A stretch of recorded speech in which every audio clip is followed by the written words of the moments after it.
Hello, hello dear ones. I'm in my Scorpio outfit.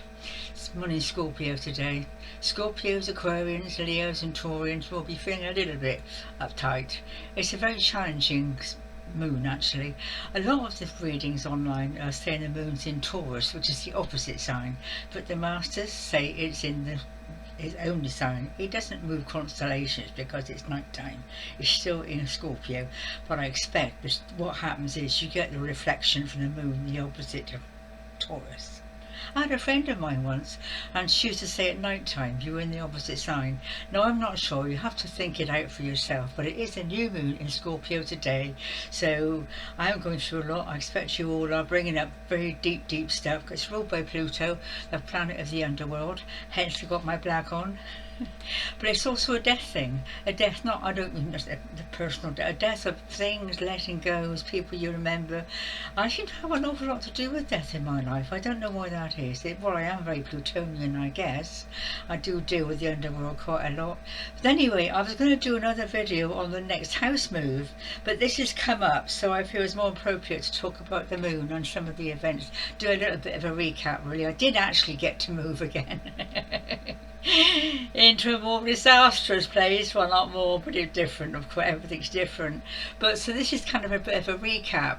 When I was at the lodge, and my father died, and it was difficult because he was in Bristol and I was a long way from him. I had been to see him and done my realistic bits, helped him sort of with the Egyptian rituals. Oh bless! It was actually, it wasn't just, it was sad, but I've got a very unusual way of looking at things. I lie on the next bed to him, I could hear him breathing, and I heard his last breath almost. And it was actually very beautiful because the angels were there.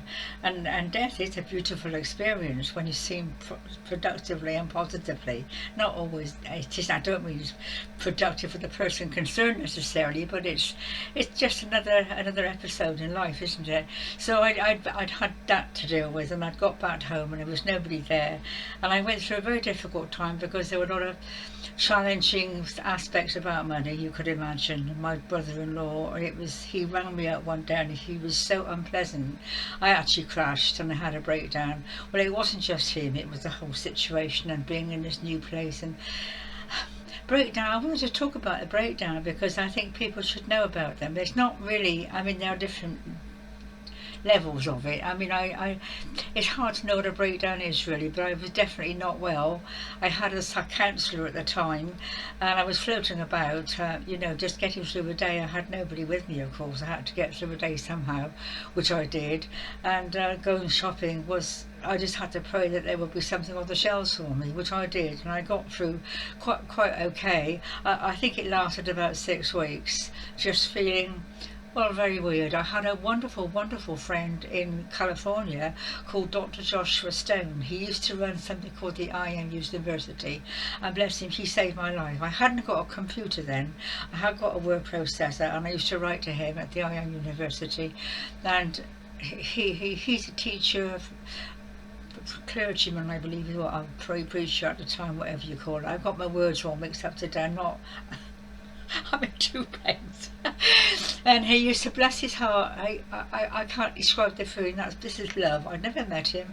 I'd seen him at Wessac, and he used to write to me handwritten letters. Handwritten, that takes time. I know how long that, 2 or 3 pages of handwritten, reassuring, lovely letters. And I used to look forward to the American stamp that usually comes with a letterbox, and it was like saved my life.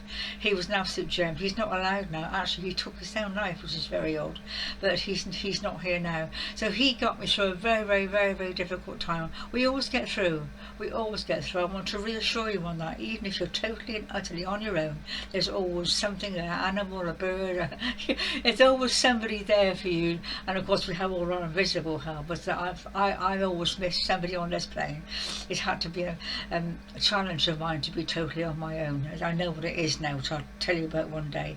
But anyway, so I had this breakdown at the lodge, and eventually I must have got better because I eventually moved to the cottage, as you know. Let's just make sure I finish that lodge bit because that was important, I think. Talk about the death of my dad, yeah, and it was It's difficult. I mean, just now, or this day, this new moon, I'm going through it all again. Stuff's coming up, you know, and grieving and being sad and stuff. So it never really goes away, does it? But I think it's just we just have to go through it, because the Palladians say, and I do know this is true, that we have to go through our emotional bodies in order to get to our spiritual selves. It's a journey, and so many teachings, especially the old-fashioned ones, deny emotion. You mustn't feel, you mustn't. Well, we do have to. We have to get into these emotions and sort them out in order to travel further on. So I eventually did move to the to the stone cottage. I did get there eventually, and more adventures awaited, as you know. And it was just of course, not long after that, mother had died as well. So they were quite close together, really. Which often the older people they are, one goes, the other one doesn't wait long, you know, because they can't live without each other, really. So then I was in the cottage, just having moved in, and been told that mother had just died, as you know. So things were sort of hotting up. And I did actually get to the West South Festival in California at that time. I don't know how I managed it, driving to the airport. I think I paid someone to take me, actually. But I remember, I'm thinking now, a lovely horse. This is very sort of really irrelevant, but it's important in a way, because it showed me that really it's a kind of trust that animals do have. I love animals, and I've got a horse is a power animal. I expect you know about power animals. We've all got power. I think there are 7 power animals with us. Birds, could be birds or insects or animals that are with us as guides and teachers. This is an Indian tradition, but I'll mention it anyway, because we all have, we have 2 main ones. I have a horse, and I have a snake. Transformation, and boy do I need it. So a knock came on my door one evening. This young girl, she said, "Can you come and help me? My horse has been wounded." Now I was getting on then. Now why do I say that? I don't have to. Now I think I remember her saying that she called me little old lady, and that was some years ago. So I grabbed the green tea towel and went into the stables next door, and there was this beautiful hunter. Oh, he was beautiful, and his foreleg was all, he'd cut it. It wasn't broken, but it was cut quite badly, and I got down on my knees. I can remember it. I mean, to get that close to a horse, you're asking for trouble, really. And I got down on my knees and put this tea towel around his leg, and the darling didn't move. He didn't move, and I knew that he knew that I had this power animal with me, and I was very familiar with horses. So anyway, that was that experience. I tried to make notes because this is such a muddle. I feel muddly today, but I know I've got to do the video, because the energies, you see. When your hair gets like this, my hair's a mess. I couldn't do a thing with it. I've been taking cutting bits off. When it gets like this, you're ascended, or going to be ascended. I have my ascension. Now I told you about that. No, 2 or 3 weeks ago. Beautiful experience, actually. But I can't say I do feel a bit different. I do, yes I do. So this is like part of my service, so I understand, is giving out information and sharing knowledge and stuff like that. And the books, of course. So there I was, and I used to go to the pub in the village. It was a lovely village. In those days we had pubs. They weren't all closed down. There was a lovely pub, and I'd go on a Saturday lunchtime and have cheese and chips. I never was afraid of going on my own to a pub. Not lunchtime, not about an evening I wouldn't, but at lunchtime I did. And I got chatting to this very nice man. And week after week I went, and we had a little chat. He was there every week. Apparently he was telling me that his daughter had riding lessons. And it just suddenly occurred to me, and I think it only occurred to me a few weeks ago, that this man was chatting me up, because he kept telling me, "I've got an hour to spare. My daughter's gone riding, and I could, spare an hour." I thought, he never said what he wanted the hour for, but I suddenly realised he wanted to come to my cottage for a bit of floozy. And I thought, oh really, that's a shame. I could have, well, I'm not sure I'd have gone for it. I'm not sure I really fancied him anyway, but I thought, well, it was in a way quite a compliment.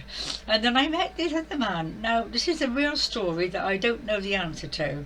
A man called David. I was going through my cards the other day, and I found this lovely, lovely Christmas card. I thought, David? Who on earth was David? And he said, from your newest friend, and da-da-da. And when I was going through my photograph album with my daughter, I thought, it says there, missing David. I thought, I still don't know who he was. I've got oh yes, I said missing David. He died. He died at Christmas, and he sent this beautiful card. I got it out on the shelf now, and I'm not sure I dare. I'm not sure at the moment I dare go down the road of finding out who he is. I'm sure a medium would know, and I might find out in meditation, I don't know, but it was obviously somebody I was very, very fond of, a new friend, and I think it was so awful for me to lose him after losing my mum and dad, of course, that I just shut it off. It's in there somewhere. I think I'm afraid to resurrect it because I don't quite know what is going to happen, and I'll have to have a cry over that as well. So he's obviously around somewhere, but I don't know, and it was very sad because I needed a man friend, obviously, but then he died on me. Mum did, and Dad did, and everybody else does. So I was stuck in this cottage looking after horses and cheese and chips in a pub. Oh dear. And then I think I moved. I'm not quite sure. There is so much, but I can't go into it all, obviously. It's just it's being selective, isn't it, and deciding, what you can fit in and what you can't. So I managed to get out of the cottage. There's a lot of things happened there. A lot of travelling. I began to meet peculiar people. I've always met peculiar people, and I know why that is as well. Well, I'm peculiar. We're all peculiar. You know what I mean? Why did I meet him?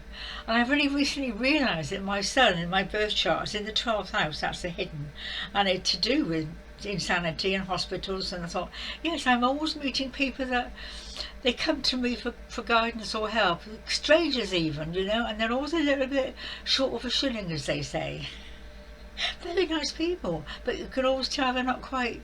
That's something else I've been looking at recently. So this moon in Scorpio is bringing up a lot of unanswered questions. I expect you'll find in the same. Depends where it is in your birth chart. Mine's in the 6th, which is to do with service and health and so forth. So it's a very powerful time. Anyway, eventually I think I saw not this place, called Paddock Cottage in Louth. Louth, a nice town actually, a bit further away from Newark, about 25 miles away, but going further north again. And I found this in the paper, I think it was, or was it in the paper? I can't remember. Anyway, it was a farm cottage. There's 2 of them side by side, little farm cottages, and I loved it straight away. I thought, that's it. Had 2 bedrooms, so it was fairly big, nice little garden, big kitchen, central heating with the nice storage heaters, but also an open fire. So I was looking forward to moving in, and I could see there was someone going to be moving in next door. I didn't know who it was at the time, but once I got there I found out it was a very handsome man. Well, he seemed handsome at the time, but to put it that way, more on that later. Anyway, we got chatting, and he was in his 70s and I was in my 60s then, so we got on together quite well, really. In fact, we went on holiday together. But this is when the fun really began at Paddock Cottage. It was really a very challenging, I have to go, very challenging time. And it was an exciting time because he lived next door, and we did get together sexually. I used to go in there for a cuddle in the middle of the night, and he used to come into my cottage for a cuddle in the middle of the night. It was a very strange time. I look back on it, well, I will go into this more next time. But initially, well, we were friends, we got on really well, and yeah, it was quite a challenging time, but obviously a soul awakening time. And I spent thousands of pounds on talking to clairvoyants and mediums, trying to get myself understanding or get myself out of the mess I got into with him, because I did. But initially, I moved into the cottage. It was a lovely little cottage. I could have an open fire.